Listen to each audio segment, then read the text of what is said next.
জানো আমার এখন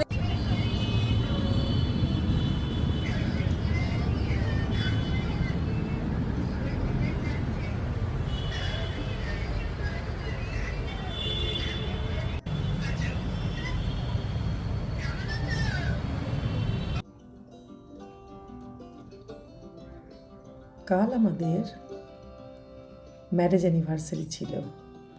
ছেলে মেয়ে কেক পাঠিয়েছে, ফুল পাঠিয়েছে মা বাবার জন্য। ওরা তো আর কাছে থাকে না,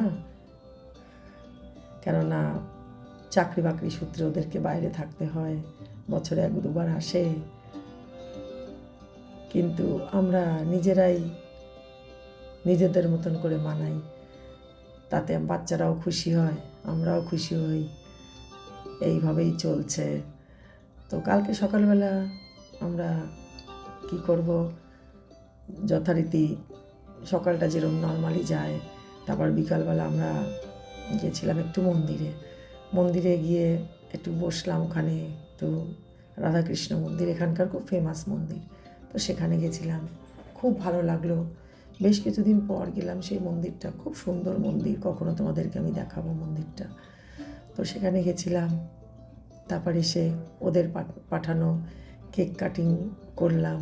তোরা তো দেখছই। এইভাবে সুখে দুঃখে দিনগুলো বেশ কিছুদিন বেরিয়ে গেল, আগে যাবেও। ঝগড়া, কখনো ভালোবাসা, এইভাবেই তো হয় বলো জীবন। তো নয় নয় করে বেশ কিছু বছর আমরা পার করে এসেছি, আগেও পার করব অবশ্যই, ভগবানের অসীম কৃপাতে।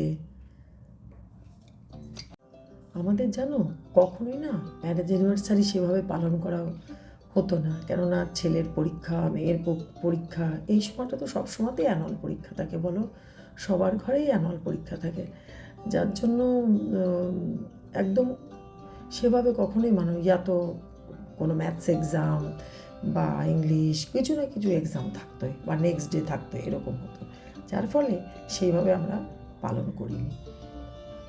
কিন্তু একবার কলকাতায় গেছিলাম, তো সেবার ফ্যামিলিদেরকে নিয়ে সবাইকে নিয়ে একটু আমরা পার্টি শার্টি করেছিলাম। খুব ভালো লেগেছিল, খুবই ভালো লেগেছিল।